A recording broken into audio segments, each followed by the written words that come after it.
नमस्कार, मी नितीन सरदेसाई, मनसेतर्फे गेली 13 वर्ष या शिवाजी पार्क मैदानामध्ये सातत्याने रोषणाई आणि फटाक्यांची आतषबाजी करण्यात येते। गेले काही दिवस सुद्धा सुरू आहे आणि खूप मुंबईच्या बाहेरच्या लोकांनी इथे येऊन त्याचा खूप आनंद घेतला। आज खरं तर शेवटचा दिवस होता रोषणाईचा आणि फटाक्यांच्या आतषबाजीचा सुद्धा, पण आज खूपच पाऊस सकाळपासून पडल्यामुळे त्या रोषणाईसाठी किंवा त्याचा जो मीटर असतो तो आणि बाकीचं सुद्धा सगळं जे फटाक्यांसाठी जे लागतं ते सगळं भिजल्यामुळे आज रोषणाई आणि फटाक्यांची आतषबाजी होऊ शकणार नाही।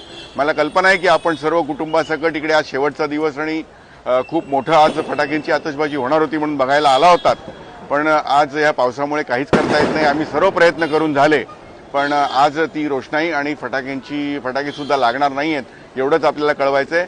मैदानामध्ये सुद्धा खूप चिखल झालेला आहे। आपण आपल्या मुलांची काळजी घ्या आणि त्यांना इथून आपण जर थांबायचं असेल तर थांबू शकता, पण फटाके आणि रोषणाई दोन्ही होणार नाहीये एवढंच आपल्याला सांगण्यासाठी हा व्हिडिओ मी करतोय। गेले काही दिवस आपण मोठ्या संख्येने इथं आलात आणि सगळ्यांचीच दिवाळी आनंदाची गेली आणि थोडंफार आमच्या बाजूने आम्ही आपल्याला सगळ्यांना आनंद देण्याचा प्रयत्न करू शकलो, याबद्दल आम्हालाही सगळ्यांना आनंद आहे। पण शेवटच्या दिवशी थोडीशी पावसामुळे गोंधळ झालेला आहे, तेवढं तुम्ही आम्हाला समजून घ्याल अशी मला खात्री आहे। धन्यवाद।